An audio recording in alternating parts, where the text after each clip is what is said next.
ప్రస్తుతం తాడేపల్లిలోని వైఎస్ఆర్సీపీ కేంద్ర కార్యాలయం అలాగే ఆయన నివాసం వద్ద నుంచి వైఎస్ జగన్మోహన్ రెడ్డి బయలుదేరడానికి సిద్ధంగా ఉన్నట్టుగా మనకి విజువల్స్ చూస్తే అర్థమవుతోంది. పెద్ద ఎత్తున ఆయన అభిమానులు, పార్టీ కార్యకర్తలు, పార్టీ శ్రేణులు అక్కడికి చేరుకున్నారు. ఇక్కడి నుంచి బయలుదేరి వైఎస్ జగన్మోహన్ రెడ్డి ఇబ్రహీంపట్నం చేరుకుంటారు. అక్కడ జోగి రమేష్ ఇంటికి వెళ్తారు.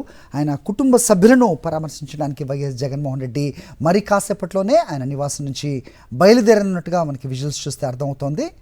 అయితే ఆయన రెగ్యులర్గా ఇటు దుర్గా ఫ్లైఓవర్ విజయవాడ మీదుగా ఇబ్రహీంపట్నం వెళ్లాల్సి ఉండగా చివరి నిమిషంలో పోలీసులు వైఎస్ జగన్మోహన్ రెడ్డిని విజ్ఞప్తి చేశారు. అటు స్కూల్స్ అలాగే హాస్పిటల్స్ అలాగే రద్దీ వేళలు కాబట్టి మీరు రోడ్డు మీదకి వస్తే ప్రభంజనాన్ని నిజంగా అడ్డుకునే సిచ్యువేషన్ ఉండదు కాబట్టి మీరు రూట్ను మార్చుకోవాలంటూ ఆయనకు విజ్ఞప్తి చేశారు. అడిగిందే తడవుగా వైఎస్ జగన్మోహన్ రెడ్డి ఓకే అన్నారు. ఎందుకంటే ప్రజల్ని ఇబ్బంది పెట్టే ఉద్దేశం చాలామంది నాయకుల్లాగా వైఎస్ జగన్మోహన్ రెడ్డి వైఖరిలో ఎప్పుడూ కనిపించదు. అందుకే ఆయన రూట్ మార్చుకోవడానికి చివరి నిమిషంలో కూడా ఓకే అని ప్రస్తుతం ఆయన వెస్ట్ బైపాస్ అలాగే కాజా వెస్ట్ బైపాస్ రోడ్డు మీదుగా అటు గొల్లపూడి చేరుకుని అటునుంచి ఆయన ఇబ్రహీంపట్నం చేరుకుని జోగి రమేష్ని ఆయన కుటుంబ సభ్యులతో పాటు ఆయన్ని అందరినీ కూడా పరామర్శిస్తారు. సో ఇంటి మీద ఏమైనా దాడి చేసిన కూటమి రౌడీల మూకను పోలీసులు ఎలాంటి పరిస్థితుల్లో కూడా అడ్డుకునే ప్రయత్నం కూడా చేయని విషయాన్ని కూడా చాలామంది గ్రహిస్తున్న నేపథ్యంలో ఆయన కుటుంబానికి ఆయనకు అండగా ఉంటాం అంటూ కూడా మాజీ ముఖ్యమంత్రి వైఎస్ జగన్మోహన్ రెడ్డి ప్రస్తుతం జోగి రమేష్ ఇంటికి బయలుదేరనున్నారు. మరి కాసేపట్లోనే ఇంటి నుంచి బయలుదేరున్న క్రమంలో అక్కడ పెద్ద సంఖ్యలో వైఎస్ జగన్మోహన్ రెడ్డి అభిమానులు అక్కడికి చేరుకున్న దృశ్యాలు మనకు కనిపిస్తున్నాయి.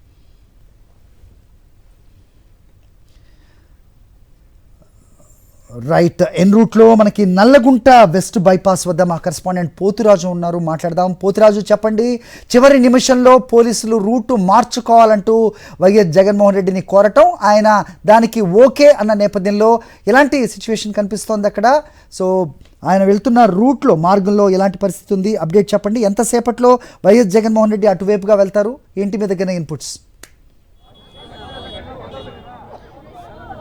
మరి ప్రధానంగా చూసినాక ఈ రోజుకి సంబంధించి కూడా ఎవరైతే మాజీ మంత్రి ఉన్నారో జోగి రమేష్ సంబంధించినటువంటి నివాసాన్ని కూడా పచ్చ మొక్కలు చేసినటువంటి దాన్ని కూడా ఖండిస్తూ ఆయన కూడా వైఎస్ జగన్మోహన్ రెడ్డి పరామర్శించబోతున్నారు. చూస్తే కనుక పోలీసుల విజ్ఞప్తి మేరకు కూడా CM YS Jaganmohan Reddy route మార్చారని చెప్పొచ్చు. ప్రధానంగా చూసి వెస్ట్ బైపాస్ నుంచి కూడా ఇబ్రహీంపట్నం చేరుకోబోతున్నారు. ఇక్కడ ఉన్నటువంటి పార్టీ శ్రేణులు కూడా తమ ప్రియతమ నేతకి స్వాగతం పలికేందుకు కూడా ఇక్కడ బారులు తీరిన పరిస్థితి ఉంది. ఇక్కడ వారిని వీరితో మాట్లాడదాం. అమ్మా, చెప్పండి, ఏ విధంగా చూస్తారు పచ్చ మొక్కల పాశవిక దాడుల్ని? ఏ విధంగా చూస్తారు? జగన్మోహన్ రెడ్డి వస్తున్నారని చెప్పని చూస్తే అడుగడుగునా కూడా నిరాజనం పట్టేందుకు ప్రజలు కూడా సిద్ధంగా ఉన్నారు. మీరు ఏ విధంగా స్వాగతం పలుకుతున్నారు? జగన్మోహన్ రెడ్డి గారికి వైఎస్ఆర్సీపీ పార్టీ నాయకులు కానీ కార్యకర్తలు కానీ అందరం ఈరోజు ఘన స్వాగతం పలకడం అన్నది జరుగుతుంది. ఎందుకంటే మొన్న గుంటూరు ఏ రకంగా అంబటి రాంబాబు గారు ఇంటి మీద దాడి జరిగిందో పాశవికంగా, ఆ దాడిని సందర్శించడానికి జగన్మోహన్ రెడ్డి గారు ఆ కుటుంబాన్ని పరామర్శించడానికి వెళ్తే వేల కొద్ది ప్రజలు రోడ్డు మీద స్వచ్ఛందంగా వచ్చి జగనన్నకి నీరాజనాలు పలుకుతుంటే అది చూసి వారవలేని ఈ కూటమి నాయకులు ఈరోజు మళ్ళీ జోగి రమేష్ గారి మీద జరిగిన దాడికి ఈరోజు జగన్మోహన్ రెడ్డి గారు జోగి రమేష్ గారిని కూడా పరామర్శించడం వస్తున్నారని చెప్పి అడుగడుగున ఆంక్షలు పెడుతూ ఈరోజు వైఎస్ఆర్సీపీ పార్టీ నాయకులను అడుగడుగున ఆపడానికి చూస్తున్నారు. కానీ ఈరోజు ప్రజల్లోన కట్టలు తెంచుకున్న ఆవేశం ఉంది. ఏ ఒక్క పోలీసు కాదు కదా, ఏ ఒక్క గవర్నమెంట్ కాదు కదా, ఎవ్వరూ ఆపలేరు. జగనన్నని ఆపలేరు, జగనన్న సైన్యాన్ని ఆపలేరు. ఈ రకంగా ఈరోజు ప్రజలు స్వచ్ఛందంగా బయటకు వస్తుంటే చూడలేని వారవలేని తనంతో ఈరోజు ప్రజలను ఆపాలనుకుంటున్నారు. కానీ ఆపలేరు. వైఎస్ఆర్సీపీ పార్టీ కార్యకర్తల్ని ఎక్కడా ఆపలేరు. ఈ కూటమి నాయకులు ఎంతకు దిగజారిపోయారో, రోజు రోజుకి ఇంకా ఎంతకు దిగజారిపోతున్నారో మనం చూస్తున్నాం. ఓ పక్క నేషనల్ డైలీ డెవలప్మెంట్ బోర్డు స్వచ్ఛందంగా తెలియజేస్తుంది.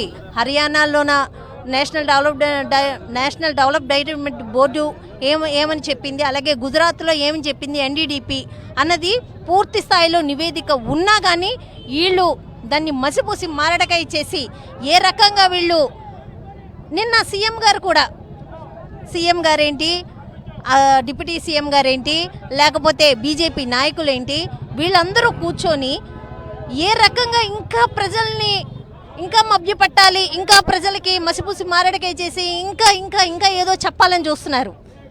ఇది తప్పు. సిబిఐ నివేదిక పూర్తి స్థాయిలో ఇచ్చింది. మీరు ఎంత మసిపూసి మారేడుకాయ చేద్దామన్నా, మీరు ఎంత డైవర్షన్ పాలిటిక్స్ చేద్దామన్నా ప్రజలకు పూర్తి స్థాయిలో అర్థమైపోయింది.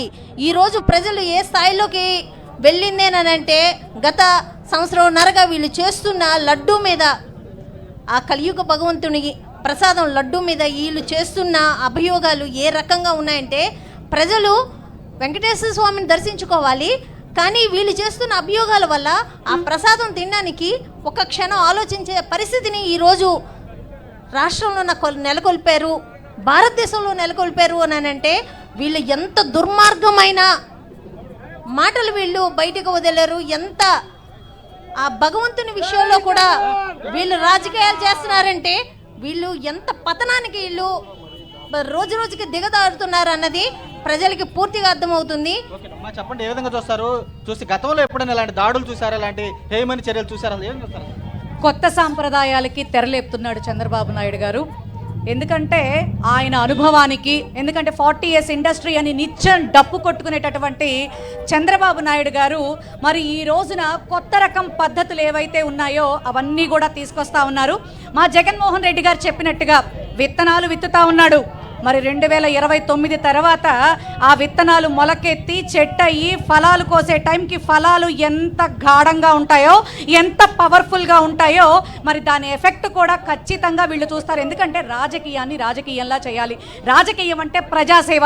అది గాలికి వదిలేసి ఓట్లేసినటువంటి ప్రజల్ని మోసం చేస్తూ నిత్యం భగవంతుడన్నా కూడా భయభక్తులు లేకుండా ఇష్టారాజ్యంగా మాట్లాడుతూ ఇష్టారాజ్యంగా చేస్తూ కేవలం వైఎస్ఆర్సీపీని, జగన్మోహన్ రెడ్డి గారిని మాత్రమే టార్గెట్ చేస్తూ ప్రజలు ఇచ్చిన అవకాశాన్ని దుర్వినియోగం చేసుకుంటూ వాళ్ళు ఇష్టారాజ్యంగా చేస్తూ ఉన్నారు. ఎక్కడైనా జగన్మోహన్ రెడ్డి గారు వన్ అండ్ ఓన్లీ సింహం. ఆయన ఎక్కడికి వచ్చినా ప్రజలు స్వచ్ఛందంగా బయటికి వస్తారు, నీరాజనాలు పలుకుతారు ఖచ్చితంగా. అసలు మా పార్టీ నేతని ఆయన వచ్చి పలకరించుకుంటా ఉంటే ఆ నేపథ్యంలో పచ్చ మీడియాలు ఎంత దారుణంగా తాడేపల్లి నుంచి గుంటూరుకి 6 గంటలు ఎందుకు పట్టింది?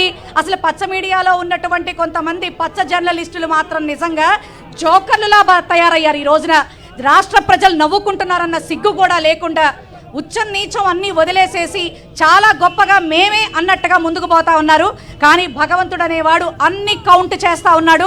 29కి మాత్రం వీళ్ళకి సరైన సమాధానం అయితే మాత్రం మా పార్టీయే కాదు, ప్రజలే కాదు, భగవంతుడు కూడా చెప్తాడు. చెప్పండి, ఏ విధంగా చూస్తారు? ఆల్రెడీ జగన్మోహన్ రెడ్డి చూస్తుంటే అడుగుడు ఆంక్షలు పెడుతున్నారు, అయినా కానీ ప్రజల నుంచి మద్దతు ఏ విధంగా చూస్తారు?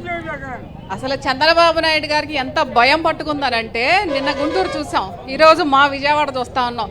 అయ్యా చంద్రబాబు నాయుడు గారు, మీకు ఒకటే నేను చెప్తా ఉన్నా, జగన్మోహన్ రెడ్డి గారి క్రేజ్ అనేటువంటిది ఆయనకి భగవంతుడు ఇచ్చినటువంటి అదృష్టంగా మేము అందరం కూడా భావిస్తా ఉన్నాం. ప్రతి ఒక్కళ్ళు కూడా స్వచ్ఛందంగా ఈ రోజు రోడ్ల మీదకి వచ్చి అన్నని చూడాలి, అన్నతో మాట్లాడాలనేటువంటి విధానాలను చూస్తూ ఉంటే మీకు ఆల్రెడీ తడిచిపోతుందనేటువంటిది అర్థమైపోతుంది. కాబట్టి మీరు ఏదైతే మాజీ మంత్రుల మీద చేసినటువంటి విధ్వంస కాండ ఉందో దానికి రాబోయే రోజుల్లోనే మీ పార్టీకి, మీ ఏదైతే మీ 42 సంవత్సరాల రాజకీయ చరిత్రకు కూడా చరమగీతం పాడే విధంగా మరి ఆంధ్ర రాష్ట్ర ప్రజలు నిర్ణయం తీసుకోబోతా ఉన్నారు. ఎందుకంటే మాజీ మంత్రులకే సైతమే మీకు భద్రత కల్పించలేనటువంటి ఈ రాష్ట్రంలో వాళ్ళ మంత్రులు మాట్లాడుతూ ఉన్నారు. అంటే ఇవాళ అంబంటి రాంబాబు గారు జైల్లో పెట్టి ఇవాళ గుర్తొచ్చిందా మీకు? అంబంటి రాంబాబు శాఖ సంబంధించినటువంటి ఏదైతే నీటిపారుదల శాఖ ఈ రోజు గుర్తొచ్చిందా అంటే నిన్న హడావుడిగా ప్రెస్ మీట్లు పెట్టడం, మాట్లాడుకోవటం. ఇంకొక మంత్రి అంటాడు ఇదంతా కూడా అంట ఈ ఓరవలేక అసలు ఆంధ్ర రాష్ట్రానికంట నిధులంతా వరదల్లో పారిపోతా ఉన్నాయంట. ఎక్కడ నిధులు దాచిపెట్టారయ్యా? ఎక్కడొచ్చినాయి? ఏం చేశారు? జగన్మోహన్ రెడ్డిని ఢీ కొట్టాలంటే నేను ఒక్క చిన్న మీకు ఒక ఏం చేయాలనేటువంటి చెప్తా. జగన్మోహన్ రెడ్డి ఢీ కొట్టాలంటే జగన్మోహన్ రెడ్డి గారు చెప్పిన పథకాలన్నీ ఇవ్వటం నేర్చుకో చంద్రబాబు నాయుడు గారు. అది ఇస్తే ప్రజల్లో ఏదైనా నీకు 1% అంటే జగన్మోహన్ రెడ్డి గారు ఇలా చేశారు కాబట్టి నువ్వు కూడా అలా చేస్తే మంచి అనేటువంటి జరుగుతుంది. ఈ రాజకీయాలు ఎవరు కూడా నమ్మేటువంటి పరిస్థితుల్లో లేరు. ఎందుకంటే నిన్న ఒకటే అన్నాడు, డైవర్షన్ డైవర్షన్ డైవర్షన్. ఎందుకంటే ఈయనకి నచ్చితే ఒకరు, నచ్చపోతే డైవర్షన్ అనేటువంటి రాష్ట్ర ప్రజలందరికీ కూడా తెలిసిపోయింది.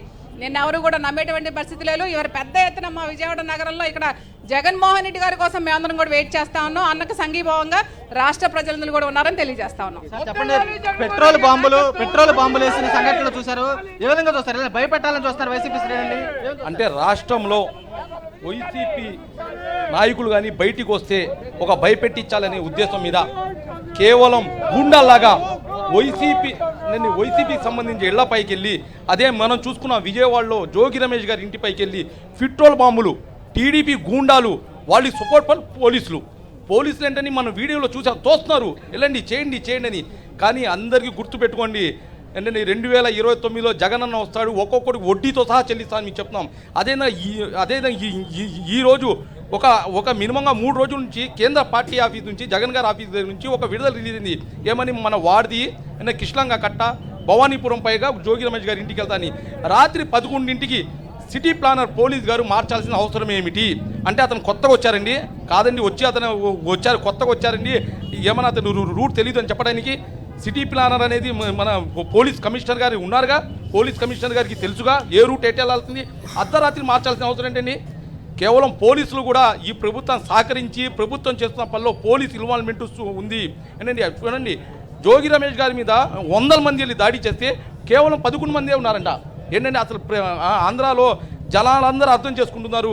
రాబోయే రోజుల్లో ఇప్పుడే వీళ్ళు సగం బాధపడుతున్నారు, మేము జగనన్న పోగొట్టుకుని చాలా నష్టపోయామనేది. నేను ఇప్పుడు రాబోయే రోజుల్లో 2029లో జగనన్న వస్తారు. మరొక చెప్తున్నాను, వీళ్ళందరూ వడ్డీతో సహా తేలుస్తాం. అదేనా ఇప్పుడు కొత్త ఫ్లేవర్ మీద పంపిస్తారు. నేను కొత్త ఫ్లేవర్ ఓపెనింగ్ అయిందా? కొత్త ఫ్లేవర్ మీద ఏమైనా జరగరాని జరిగితే దాని బాధ్యత ఎవరండి? దాని బాధ్యత ఎవరు అంటే, కొత్త ఫ్లేవర్ ఓపెన్ రాకుండా ఒక వీఐపీకి కొత్త ఫ్లేవర్ నుంచి ఎలా పంపిస్తారు? మీరు ఉన్న రూటు దేనికి మార్చారు? మీకు అడ్డంకులేంటి? మీకు అడ్డంకులేంటి అంటే మీరు ఇంకా భయపెట్టించి, అంటే జగనన్న రోడ్డు మీద వస్తే జనాలు ఉండకూడదు అనేది ప్రభుత్వంది. కానీ నీ ప్రభుత్వం, కూటమి ప్రభుత్వము ఒక ఎంటిక కూడా పీకలేరు జగన్ అనేది. దేనికంటే జగన్ సింహం లాంటాడు. పేదలకి ఎవరికైనా అండగా ఉన్నాడంటే అది కేవలం జగన్మోహన్ రెడ్డి. దేనికంటే ప్రతి పేదవాడికి జగన్న ఒక పెద్ద కొడుకులాగా ఉన్నారు. అదేవిధంగా కాబట్టి రాబోయే రోజుల్లో మనం అందరు ప్రతి పేదవాడు జగనన్నతో ఉంటాం. నేను ఇప్పుడు జగనన్న 2029లో సీఎంగా మరొకసారి నేను పెడతాను చెప్పగలుగుతాను. సార్ చెప్పండి, ఏం చూస్తారు ఈ దాడులు? మాజీ మంత్రులుగా లక్ష్యం లేకుండా చేసే దాడులు ఏమేమి చూస్తారు? ఇవాళ జగన్మోహన్ రెడ్డి గారు ఏదైతే ఈ రాష్ట్రంలో జరుగుతున్న జంగిల్ రాజ్కి వ్యతిరేకంగా గుంటూరులో అంబటి రాంబాబు గారు కావచ్చు, ఎన్టీఆర్ జిల్లాలో జోగి రమేష్ గారు కావచ్చు, వీరి ఇళ్ల మీద జరిగిన పాశవిక దాడికి వ్యతిరేకంగా ఆయా కుటుంబాన్ని పరామర్శనకు వచ్చిన సందర్భంలో గుంటూరులో పెద్ద ఎత్తున ప్రజానికం స్వచ్ఛందంగా రోడ్లకెక్కి జగన్మోహన్ రెడ్డి గారికి మద్దతుగా సంఘీభాగం వచ్చేసరికి ప్రభుత్వం గుండెల్లో రైళ్లు పరిగెత్తి ఇవాళ ఎన్టీఆర్ జిల్లాలో జగన్మోహన్ రెడ్డి గారి పర్యటనకి 1,00,000 ఆంక్షలు పెడతా ఉన్నారు. ఇవాళ నేను సూటిగా స్పష్టంగా ఈ ప్రభుత్వాన్ని అడుగుతా ఉన్నాను. ఇవాళ అడుగడుగున వైసీపీ కార్యకర్తల నాయకులు అడ్డుకున్నారు కదా, ఆ రోజున అంబటి రాంబాబు గారి ఇంటి మీద, జోగిరేష్ ఇంటి మీద దాడి చేసినప్పుడు మీరు వాళ్ళని ఎందుకు అడ్డుకోవాలని అడుగుతా ఉన్నాను. అప్పుడు మీకు చేత కాలేదా? అంటే వాళ్ళ వైసీపీ కార్యకర్తల నాయకులు అడ్డుకోవడం కుదిరిందా మీకు అడుగుతా ఉన్నాను. చేత కానీ అసమర్థ చంద్రబాబు ప్రభుత్వాన్ని ఒకటే అడుగుతా ఉన్నాను, మీకు చేత కానప్పుడు దిగిపోండి, ఒక్కరోజు జగన్మోహన్ రెడ్డికి అవకాశం ఇవ్వండి. అసలు ప్రజా పరిపాలన ఏంటి, శాంతి పద్ధతులు ఏంటి, సంక్షేమ పరిపాలన జగన్మోహన్ రెడ్డి చూపిస్తానని చెప్తూ ఇకనైనా మీ యొక్క అసమర్థ ప్రభుత్వాన్ని కట్టబెట్టి ప్రజలకి సంక్షేమ అభివృద్ధి పాలన అందించండి. అప్పుడైనా మిమ్మల్ని ప్రభుత్వం మెచ్చుతుందని చెప్పి సందర్భంగా తెలియజేస్తా ఉన్నాను. ఏం చూస్తారు అసలు సామాన్యులు చూస్తే కనుక అడుగున జగన్మోహన్ రెడ్డి నేరాజాలు పడుతున్నారు, చూస్తే కనుక కూటమి ప్రభుత్వం చూస్తే కనుక అడుగున అడ్డంకులు పెడుతుంది. అయినా కానీ వస్తున్నటువంటి జనం పట్ల ఏం చూస్తారు? ఆధారం భయం. జగన్మోహన్ రెడ్డి గారంటే ఈ కుటుంబ ప్రభుత్వానికి, ముఖ్యంగా నారా చంద్రబాబు నాయుడికి భయం. మా నాయకుడు భౌతికంగా అక్కడ మా నాయకుడిని గాయపరిచి ఆస్తులు విధ్వంసం చేస్తే పరామర్శించడానికి వస్తున్న వ్యక్తి మా నాయకుడు, మా అధినేత వైఎస్ జగన్మోహన్ రెడ్డి గారు. ఆయన వస్తుంటే ఈ కూటమి నాయకులు భయం ఎందుకో నాకు అర్థం కావట్లేదు. ఎందుకంటే అడుగడుగునా జనమేరాజనం వైఎస్ జగన్మోహన్ రెడ్డి గారికి పడుతున్నారు. అది తట్టుకోలేక ఈ కూటమి ప్రభుత్వం జగన్మోహన్ రెడ్డి గారికి అడ్డు తొలగాలని చెప్పి ప్రయత్నిస్తున్నారు. అరచేత్తో సూర్యుడిని మీ అధికారంతో జగన్మోహన్ రెడ్డి గారి అభిమానాన్ని ఆపాలనుకోవడం మీ అవివేకం అని చెప్పేసి చంద్రబాబు నాయుడికి నేను మీ ద్వారా వాళ్ళు తెలియజేస్తాను.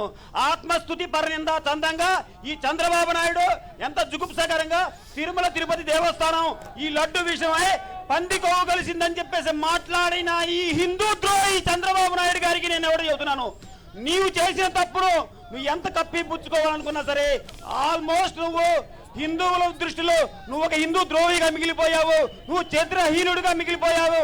ఈ చంద్రబాబు నాయుడు గారు దశాలుగా ఆ రోజు వెయ్యకాల మండపం కూలగట్టిన దగ్గర నుంచి తిరుపతి దేవస్థానం వెంకటేశ్వర స్వామి కిరీటంలో ఉన్న పింకు డైమండ్ పగలగొట్టిన దగ్గర నుంచి ఈ రోజు తిరుపతి దేవస్థానం యొక్క ప్రతిష్టను తన స్వార్థ రాజకీయాలకు వాడుకుంటున్న ఈ రోజు వరకు హిందూ యొక్క చరిత్రను, తిరుమల తిరుపతి దేవస్థానం యొక్క ప్రతిష్టను అంచెలంచెలుగా ఎలా దిగజార్చాడు. ప్రజలు, హిందూ ప్రజలు, ముఖ్యంగా తెలుగు రాష్ట్ర ప్రజలు సున్నితంగా గమనిస్తున్నారు. ఈ చంద్రబాబు నాయుడు ఆత్మస్తుతి పరనిందా చందాన నువ్వు ఎన్ని కప్పిపుచ్చుకున్నా, నువ్వు మొంత వేసి దాంట్లో నువ్వు వంత వేసినా సరే ఈ చంద్రబాబు నాయుడు మాటలు వినడానికి ఆంధ్రప్రదేశ్ ప్రజలు సిద్ధంగా లేరు. నువ్వు చంద్రబాబు నాయుడు హిందూ ద్రోహిగా మిగిలిపోయాడు. ఈ రోజు వైఎస్ జగన్మోహన్ రెడ్డి గారు ఇక్కడ జోగి రమేష్ గారిని, ఒక బీసీ నాయకుడు జోగి రమేష్ గారిని పరామర్శించడానికి వస్తుంటే వీళ్ళు రూట్ మ్యాప్ క్షణకాలంలో గంటల వ్యవధిలో రూట్ మ్యాప్ మారుస్తారు. ఏంటంటే ఇది భయం కాదా? జగన్మోహన్ రెడ్డి గారు జగన్ అనే 3 అక్షరాలు చంద్రబాబు నాయుడు గుండెల్లో రైళ్లు పరిగెడుతున్నాయంటానికి ఈ యొక్క ఘటనే ఉదాహరణ. చెప్పండి, ఏ విధంగా చూస్తారు? మీ నాయకుడి కోసం ఏ విధంగా ఎదురు చూస్తున్నారు ఇక్కడ? ఈరోజు అందరూ కూడా జగన్మోహన్ రెడ్డి గారు ఈరోజు ఎన్టీఆర్ జిల్లా వస్తున్నటువంటి సందర్భంగా ప్రతి ఒక్కళ్ళు కూడా మరి ఎవరికి వాళ్ళు వేలాది మంది ఈరోజు తరలి రావడం జరుగుతూ ఉంది. ఎన్ని అడ్డంకులు పెట్టినా ఈరోజు పోలీసు వాళ్ళు అందరూ కూడా రాత్రి నుంచి మరి భవానీపురము, విజయవాడ వెస్టు మరి ఈ విధంగా అనేక రకాలుగా మహిళలు కూడా మరి రోడ్లపైన ఎదురు చూస్తున్నటువంటి సందర్భంలో రాత్రికి రాత్రి ఇప్పుడు 9 గంటలకు రూట్ మార్చేసి జనాలను తగ్గించాలనేటువంటి ప్రయత్నం చేస్తున్నారు. ఏది ఏమైనప్పుడు కూడా జగనన్న ఎక్కడున్నా కూడా ప్రజలందరూ కూడా అక్కడికి స్వచ్ఛందంగా తరలి వస్తున్నారు. జనం ఎప్పుడూ కూడా జగనన్నతోనే ఉంటారు. ఈరోజు పేదలు, మహిళలు అందరూ కూడా చాలా బాధపడుతున్నారు. ఎందుకంటే ఈ కూటమి ప్రభుత్వం వచ్చినాక వాళ్ళు చేసేటువంటి దుర్మార్గాలన్నీ కూడా మరి అన్నీ కూడా చూస్తూ ఉన్నారు. త్వరలోనే ప్రజలు బుద్ధి చెప్తారు. మాజీ మంత్రులకే రక్షణ లేకుండా పోయింది, ఏ విధంగా చూస్తారు అసలు ఇక్కడ? మరి ఈరోజు రెడ్ బుక్ పరిపాలన అనేది స్పష్టంగా కనపడుతుంది. ఏదైతే లోకేష్ గారు చెప్పారో రెడ్ బుక్ పరిపాలన అని చెప్పేసి ఆయన, ఎందుకంటే ఈరోజు మరి మంత్రుల మీద దాడులు చూస్తూ ఉంటే చాలా స్పష్టంగా అర్థమవుతుంది. ఈరోజు రాక్షస పాలన జరుగుతుంది, రౌడీ రాజ్యం జరుగుతుంది అనేది స్పష్టంగా. ఎందుకంటే సామాన్య ప్రజలు రోడ్ల మీద తిరగాలంటే భయప్రాంతాలకు గురవుతున్నటువంటి పరిస్థితి. తప్పనిసరిగా దీని అంతటికి కూడా త్వరలోనే తగిన మూల్యం చెల్లించుకుంటారని చెప్పేసి, ప్రజలు తగిన బుద్ధి చెప్తారని చెప్పేసి హెచ్చరిస్తున్నాం. ఇదంతా కూడా ఒకటే స్పష్టం చేస్తుంది. ప్రధానంగా చూసిన కూటమి ప్రభుత్వం అధికారం చేపట్టినట్టు కూడా వాస్తవిక ఆటవిక జంగిల్ రాజ్ పాలన సాగుతుంది రాష్ట్రంలో. మాజీ మంత్రులపై ఇళ్లపై కూడా పచ్చ మొక్కలు కూడా విచక్షణారకంగా దాడులు చేస్తారు. ఎవరైతే దాడులు చేస్తారో వారు కూడా ఉన్నటువంటి పార్టీ నేతలు కూడా ప్రోత్సాహంతో కూడా చేసినటువంటి దాడులు చూస్తే కనుక భవిష్యత్తులో భారీ మూల్యం చెల్లించుకోక తప్పదని చెప్పి మీరు కూడా హెచ్చరిస్తున్నట్టు పరిస్థితి కూడా కనపడుతుంది. Over to studio. All right Poturaju, అది నల్లగుంట వెస్ట్ బైపాస్ వద్ద పరిస్థితి. వైఎస్ జగన్మోహన్ రెడ్డి అటువైపుగా వెళ్తారని ఆయన అభిమానులు, పార్టీ శ్రేణులు, కార్యకర్తలు పెద్ద ఎత్తున అక్కడ వేచి ఉన్న సిచ్యువేషన్ చూస్తూ ఉన్నాం.